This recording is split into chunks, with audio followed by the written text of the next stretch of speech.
Hello everybody, this is Crystal, and I'm going to do this short video showing you 10 ways to save money on the care of reptiles, amphibians, and other exotic pets. Basically, I got into the reptile and amphibian field when I was babysitting a friend's bearded dragon. And I always liked animals. I never disliked reptiles, but I did not know that much about them. And through caring for this bearded dragon, I fell in love with reptiles. I mean, they make wonderful pets and they get a bad rap, and I really do not think that they deserve it. So I got a bearded dragon of my own, a baby named Matilda. And then shortly after that, I got a crested gecko on Craigslist for like $10, and his name is Lucky. And he is very, very tiny. He's about the size of my pinky finger. And before that, I also had two toads. So those are just two American toads. I have a video on them.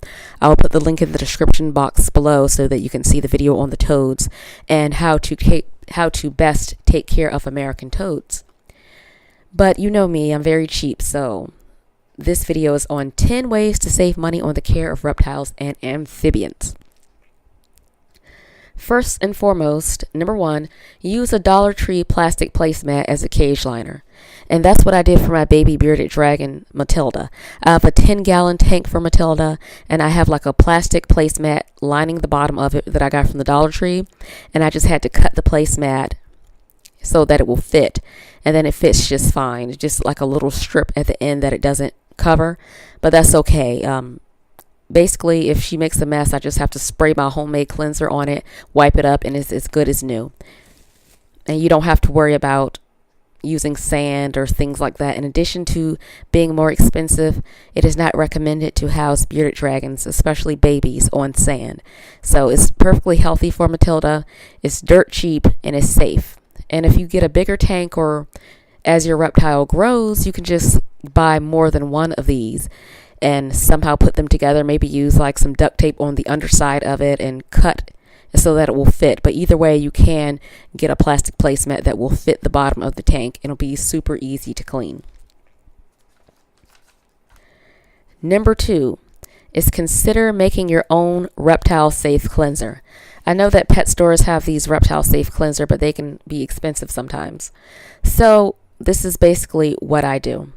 This cleanser cleans, removes, disinfects, and even gets the streaks off of the glass on the aquarium. So I use a blend of 70% alcohol, white vinegar, and water. I really don't measure it out, but it's about 40% of the 70% alcohol, 40% white vinegar, and 20% water. So my math is off, so I believe that's one adds up to 100.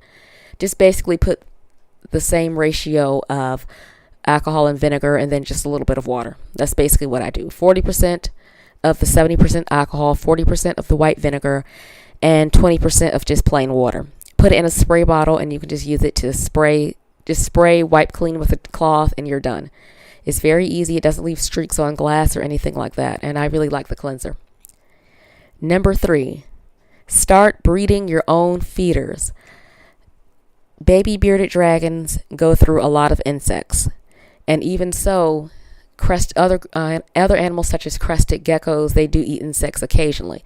Even though mine is a baby, he hasn't started really eating them yet. But there will be a time where he can eat insects periodically. He will never be an insectivore such as a bearded dragon, but he can eat an insect as a snack once in a while. So, and also I have toads who eat insects. They don't eat any vegetables like bearded dragons. All they eat are insects. So I discovered dubia roaches, and I decided to start breeding them.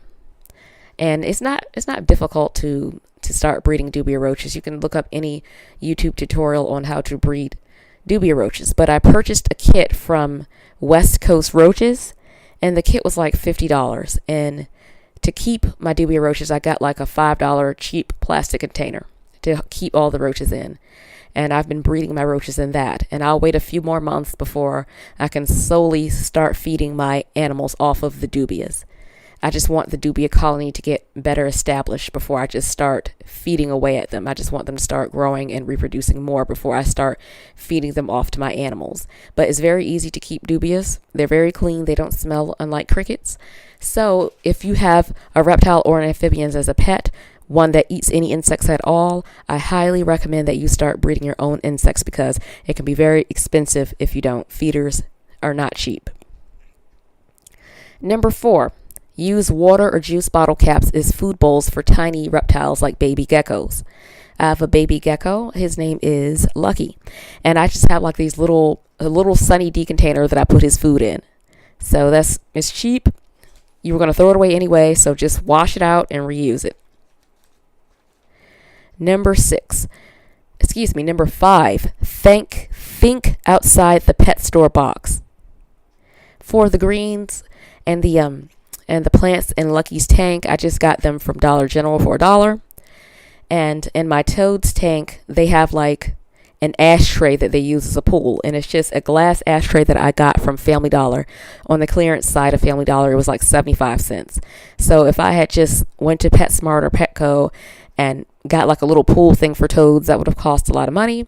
And if I had also gotten their decorative fake plants for Lucky's tank, that would have cost a lot of money. But I just went to the Dollar Tree and Dollar General and Family Dollar, and I managed to get these things for very, very cheap. So think outside the box when it comes to pet stores.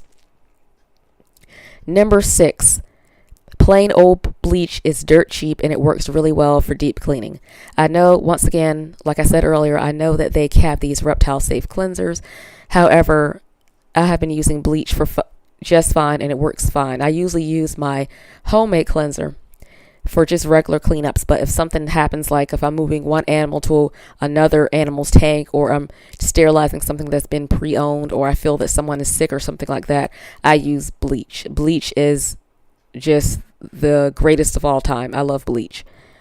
Basically, here's what I do. Bleach works better if you get off any visible dirt or grime. So I just wash off any visible dirt or grime using any liquid soap and water. I just use whatever dish lotion I'm using on my dishes. I just use that. So just wash off any visible grime with soap and water. Spray your bleach solution. Let it sit for about 20 to 30 minutes. Rinse like crazy till you can't smell the bleach anymore. Or even if you feel extra paranoid, use soap and water again to wash the bleach off.